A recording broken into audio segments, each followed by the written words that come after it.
Dans cette vidéo, je vais vous expliquer comment se transmettent les différentes mutations de couleurs chez les cailles et pourquoi on obtient certains résultats plutôt que d'autres lors des croisements. L'objectif est simple, poser les bases de la génétique appliquée aux couleurs chez la caille du Japon, qu'on appelle aussi caille domestique, Coturnix japonica. Avant d'entrer dans le détail des mutations une par une, il est indispensable de maîtriser les notions fondamentales, le vocabulaire et les différents types de transmission. Pas de panique, on va expliquer tout ça très simplement. Les vidéos en français sur ce sujet, elles sont rarissimes. On en trouve davantage chez les anglophones, mais bien souvent, ils préfèrent vulgariser en évitant les termes techniques pour ne pas faire peur ou décourager les débutants. Pour ma part, je préfère prendre le temps de poser les bases parce que quand on n'emploie pas les bons termes, les explications deviennent vite confuses alors qu'il existe un vocabulaire adapté pour décrire correctement ces mécanismes. Et puis après tout, faut pas exagérer, c'est pas si compliqué que ça, c'est juste le programme de 3e au collège. Je pense que si des ados de 15 ans arrivent à comprendre, des adultes motivés et intéressés par le sujet appliqué aux cailles devraient s'en sortir sans problème, donc je m'inquiète pas pour vous, ça va bien se passer. Cette vidéo est donc une introduction. On va prendre le temps de poser les bases solides pour que tout le reste devienne logique. Dans les prochaines vidéos, on appliquera ces principes à des cas concrets en étudiant les mutations de couleurs une par une. C'est en 1865 qu'un moine botaniste autrichien du nom de Gregor Mendel découvre les premières lois de la génétique qu'on appelle encore aujourd'hui les lois de Mendel. En cultivant des pois, Mendel avait constaté que les descendants des variétés de pois verts ne donnaient que des pois verts et que les descendants des variétés à pois jaunes ne donnaient que des pois jaunes. En croisant des pois verts avec des pois jaunes, Mendel a obtenu 100% de pois verts lors de la première génération appelée F1.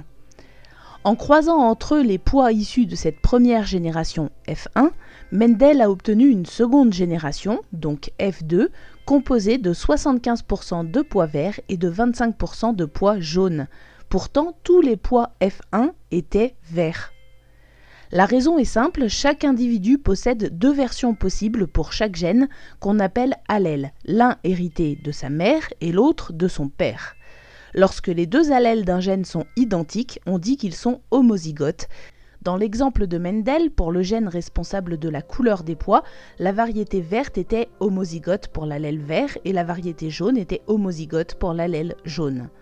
Comme Mendel a croisé la variété verte avec la variété jaune, tous les descendants ont reçu un allèle vert et un allèle jaune. Ils étaient donc hétérozygotes, car les deux allèles du gène responsable de la couleur des pois étaient différents.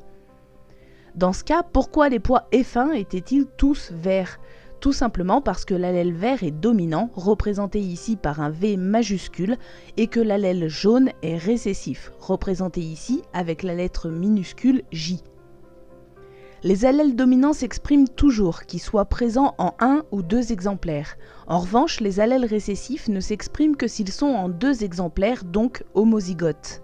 Lorsque les deux allèles différents sont dominants, les deux s'expriment et ça donne un mélange des deux.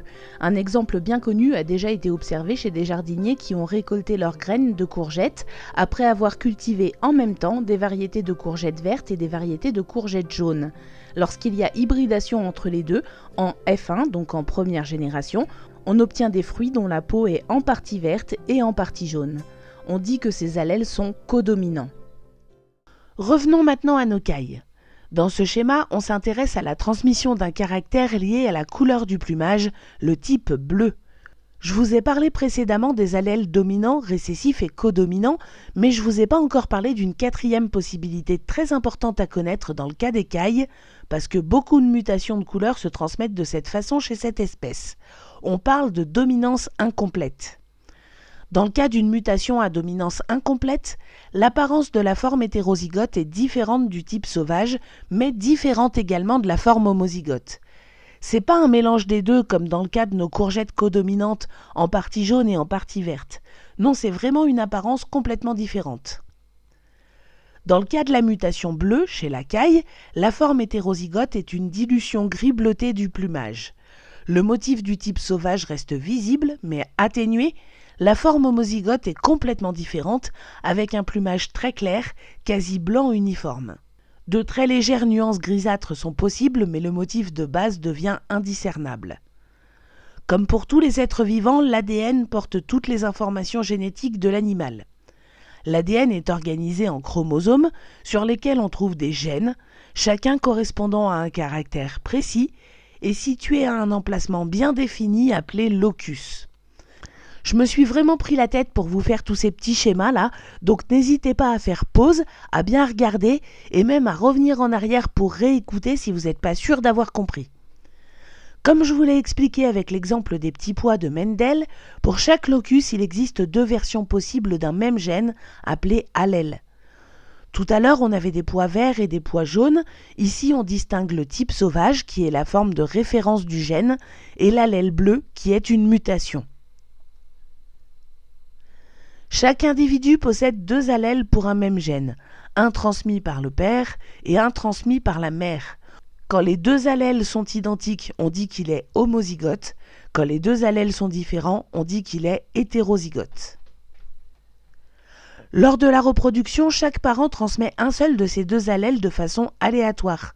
Le descendant reçoit donc une combinaison d'allèles qui va déterminer son phénotype, c'est-à-dire son apparence. Dans ce cas précis, on est face à une mutation à dominance incomplète par rapport au type sauvage. Ça signifie qu'aucun des 2 allèles ne masque complètement l'autre.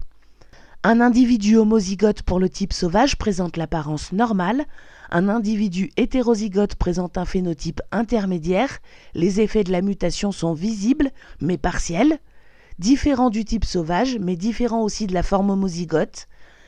Enfin, un individu homozygote pour la mutation exprime pleinement le caractère muté. C'est cette relation entre les allèles qui explique les proportions observées dans les croisements, avec des répartitions typiques de 25, 50 et 25% lorsque 2 hétérozygotes sont croisés ensemble. Alors vous inquiétez pas, dans une prochaine vidéo, je vous expliquerai comment on obtient précisément ces pourcentages, mais avant ça, on va finir avec notre vidéo d'introduction pour bien poser les bases. Pour finir, il faut que je vous précise un point important. Dans la partie sur les petits pois, pour vous faire comprendre les notions de gènes dominants et récessifs, je vous ai dit que les pois verts étaient dominants et les pois jaunes récessifs. Mais ça, c'est une vulgarisation pour vous faire comprendre le principe. En réalité, ce que j'aurais dû vous dire, c'est que le vert est la couleur de référence, celle qui s'exprime par défaut quand aucune autre mutation ne s'exprime.